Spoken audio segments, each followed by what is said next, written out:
you watch? No, don't even bother watching the movie The Ten Commandments, because reality is, you're going to see a whole new way of looking at the Torah. So we're in the book of Exodus, chapter 2, and many of you know what I'm going to be reading. It says, a man from the tribe of Levi, he went and married this woman, also the daughter of Levi, and the woman had a son. And when the baby boy was born, she saw that he was good, and she hid him for 3 months. She could no longer hide him. So she took and put a reed basket, smeared it with clay, and put some tar, put the child in it, and placed it in the Nile. The sister stood from afar in order to know what will happen. Pharaoh's daughter went down to the Nile River, and with her was all of her maidens. They came to the Nile, and she saw the basket, and she sent her maidservant and said, please, get me the basket. She opened it up, and she said, whoa, a child. The baby's crying.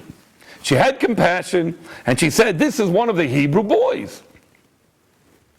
Moshe's sister immediately goes and says, shall I go and get a Jewish nursemaid to be able to nurse the baby? She said, yeah, go. So the girl went, brought the boy's mother, and Pharaoh's daughter went and said, take the boy home, and when he grows up, bring him back. Years later, the mother brings back the boy, and the Pharaoh's daughter takes him into the palace and calls him Moshe. Because Moshe in Hebrew means, for I've drawn you from the water. Now we've all know the story, but there's so many questions that does not make sense. First and foremost, what does it mean that she couldn't hide the baby any longer for 3 months? So what did she do? I got a great idea. They're taking babies right now, they're chucking them into the Nile River and killing him. Why don't I do the same thing? A Jewish mother, hello, I'm going to take this baby, put it to a nice basket, and I'm going to put some tar around it so no water gets in, and chuck it into the Nile. And whoa, let me think about it. Who owns beachfront property in Egypt? A bunch of Egyptians. Now, they know that Pharaoh has a decree that any Jewish boy that is born, throw him into the river. Why?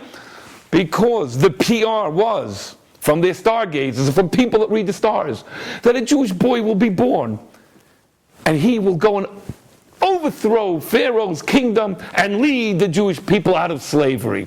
Well, they couldn't have that. So people are just chucking baby boys into the river. So what does the mother do? I'll do it too. Here's a basket.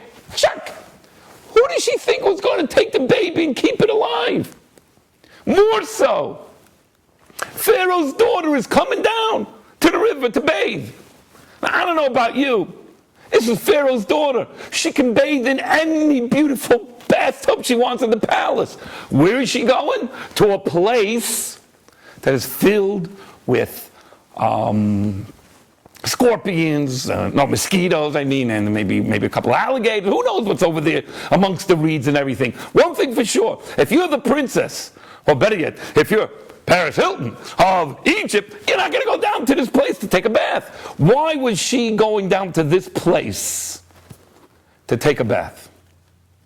Then all of a sudden, remember, she's like Hitler's daughter. She knows that these people are out to overthrow my father's kingdom. She goes, there's a Jewish boy. I have compassion. Instead of killing it, because if this is the boy that's going to overthrow her father's kingdom, she's not going to be Paris Hilton anymore. So what does she do? Yeah, come, let's feed the kid. Now even more so, she goes and allows a Jewish mother to feed the baby. The Jewish mother, Moshe's mother, and we'll get to who she is in a few moments, after a couple of years, brings him back to the palace to have a Jewish boy raised in Hitler's palace? Are you kidding me? These are questions that if you actually read the Torah, if you read this in English, you've got to be asking yourself the question, what's that all about? And I know the movie, you watch it, and you sit there, and it all makes sense to you. Well, my dear friends, that's what I'm here for. I'm here to entertain you with the truth and how to understand the Torah. First and foremost, let's talk about the parents. Who was Moshe's parents? Later on in the Torah, it tells us, identifies that Moshe's dad was Amram. Amram was the leader of the Jewish people from the tribe of Levi, from the tribe of Levi. He was it. He was like the big rabbi. He was like the Abraham, Isaac, and Jacob of that generation. His wife, Yocheved, was one of the most righteous women of the Jewish people, which begs the question even more. If you're so righteous, why would you take your son from your home where you could raise your boy? In Judaism, why would you even bring him to the palace and let Pharaoh's daughter take care of it? The answer is, my dear friend, is that the truth of the matter is we must go and read the Hebrew. We must read the true words the way it's written in the Hebrew. No Jewish mother would take a baby and chuck it into the river. Of course not. She wasn't one of these people who's going to go and say, "C'est la vie, hope my baby is going to have a Gulliver travel and be able to find its way to a nice place." It's not the way it's going to be. So this is what she was thinking. I know the stargazers know they're waiting for the Savior to be born. So what they're looking for is in the sky. Is that boy in the river? Is he in the river? They're constantly looking. Moshe was born 3 months premature, at the beginning of the 7th month of the pregnancy. You see, the Egyptians used to go to people, women who were pregnant, and they measured the stomach and say, you're 4 months pregnant, we're going to see you in 5 months from now. You're 6 months pregnant, we'll see you in 3 months from now. And she couldn't hide the baby anymore. The baby was born premature. They're going to come looking for him. What to do? So she came up with a phenomenal idea. I would never chuck the baby into the river. She's not nuts. The Hebrew says is, place the basket al sfas hayor, right on the beachfront, right where the water hits the sand. Right, let the baby's basket be on the water, not out there. Because if it goes out there, it's going to drown. But maybe the stargazers will see that this great boy will be the boy that is supposed to go and say, the Savior's in the water. Maybe they'll go away. The stargazers will say to Pharaoh, the baby's in the water. He's dead. No more worries. Now, how did she know that he was that special boy? What was so special about this boy when he was born?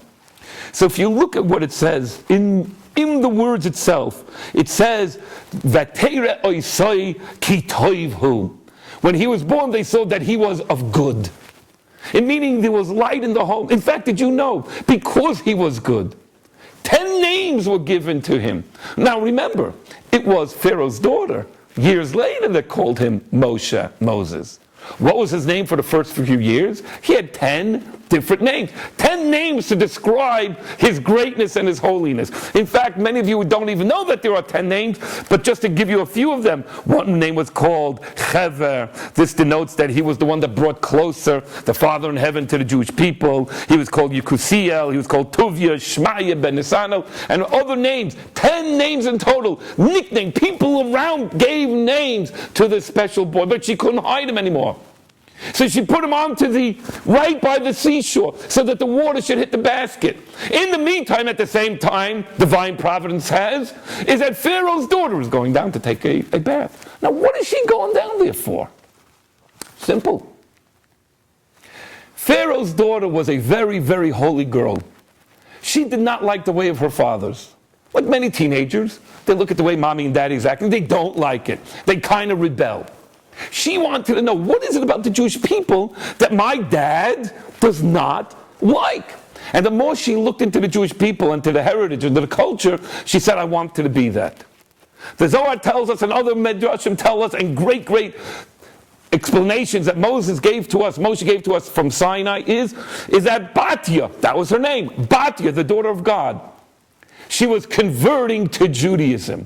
When you convert, the final thing is you have to go to a mikveh. You have to go to a body of water. A pool will not do it.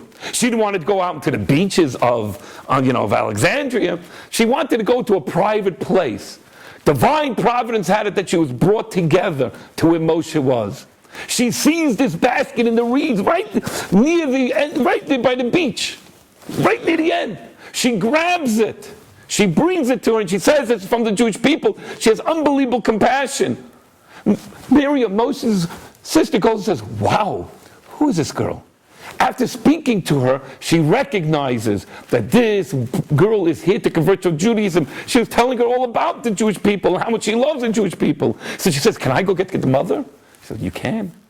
All of a sudden, Yocheved, Moshe's mother, comes, nurses Moshe. And one more thing you have to know is that there was a prophecy that the Savior of the Jewish people, the way he was going to go and overthrow the king, he was going to actually be somebody that was going to be living in the castle. Now it made sense, Yocheved says, I get it now. I get it. You are a religious girl. You are somebody who converted to Judaism. I could trust you. My son is a holy boy. He will grow up because he's destined to be someone special. God willing, he will grow up to be that great Moshe. Now the entire story makes sense. No mother would chuck a baby into the Nile. No daughter of Hitler would go and save a child. But if she's converting to Judaism, now we can understand why the great Amram and Yocheved, these great stalwarts of the Jewish people that kept the Jewish people's identity strong as much as they could while they were alive in Egypt, raised a child in a beautiful Jewish environment. And that's how the great Moshe was able to grow up with the love and understanding of who the Jewish people were.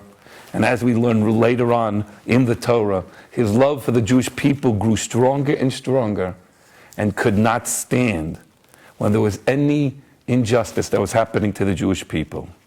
My dear friends, this is what Torah entertainment is all about. The Torah is here to teach you something about who you are. The Torah is here to teach you something about somebody deep inside you. It's supposed to entertain not only your mind to be able to open you up to great teachings, but also to make you a better person. And there's a Moshe deep inside you. There's a great light inside you. There's somebody inside that wants to get out, but it's confined by the constrictions of what Egypt is all about. My dear friends, please keep on coming back to these classes. Torah entertainment. It's Judaism. It's fantastic. It's your heritage. Do not learn it from the movies. Learn it from the real thing.